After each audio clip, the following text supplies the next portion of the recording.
Bonjour à tous, j'espère que vous allez bien. On est le 22 décembre, il ne nous reste plus que 3 cases, et pour ces 3 dernières cases, on va parler gros coaster.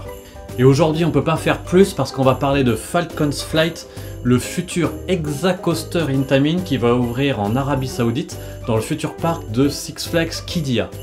Alors oui, ok, effectivement, ce coaster ne va pas ouvrir en 2024, mais on ne pouvait pas ne pas parler du futur plus haut, plus rapide et plus long coaster du monde quand même. Pour remettre dans le contexte, ça a commencé il y a quelques années par cette vidéo sortie de nulle part, où on voit un layout totalement farfelu qui n'a absolument aucun sens, d'ailleurs qui a bien fait rire toute la communauté, et qui ressemblait à du Planet Coaster en mode bac à sable. Et puis il y a eu l'annonce de Six Flags, donc sur l'ouverture prochaine d'un parc en Arabie Saoudite avec ce coaster.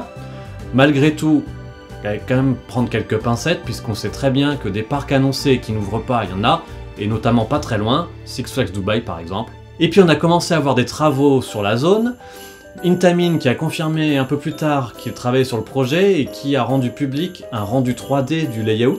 Et le pire dans l'histoire, c'est que en fin de compte, c'était assez proche, voire même très proche de ce qu'on avait vu initialement dans la vidéo.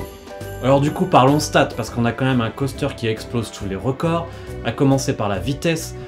Ce coaster aura une vitesse maximale de 250 km/h, soit 10 km/h de plus que le coaster qui détient le record actuellement, qui est Formula Rossa à Abu Dhabi, dans la région.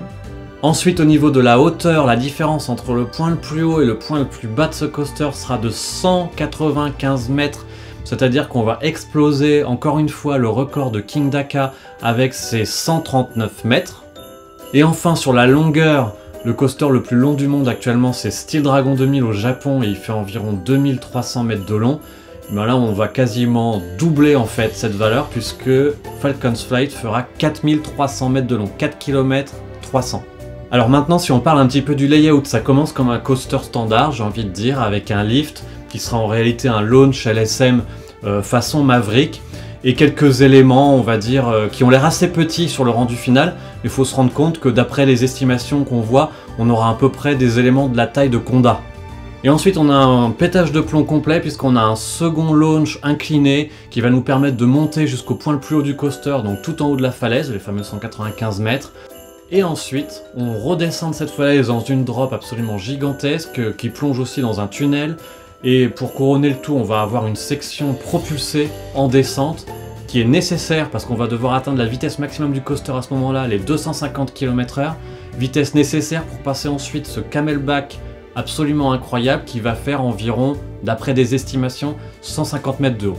Alors ce layout qui n'a aucun sens. Bon, il a clairement été conçu pour exploser tous les records, pour impressionner et pour qu'on parle de lui. Est-ce que pour autant ça va en faire le meilleur coaster du monde? Je ne pense pas, certainement pas même en réalité. Mais clairement, malgré tout, ça va être une expérience basée sur la vitesse qui promet d'être absolument incroyable et quand même unique au monde. Alors, pourquoi un tel coaster sort de terre aujourd'hui? C'est une très bonne question. Eh bien tout simplement parce que l'Arabie Saoudite, c'est l'un des premiers producteurs de pétrole au monde.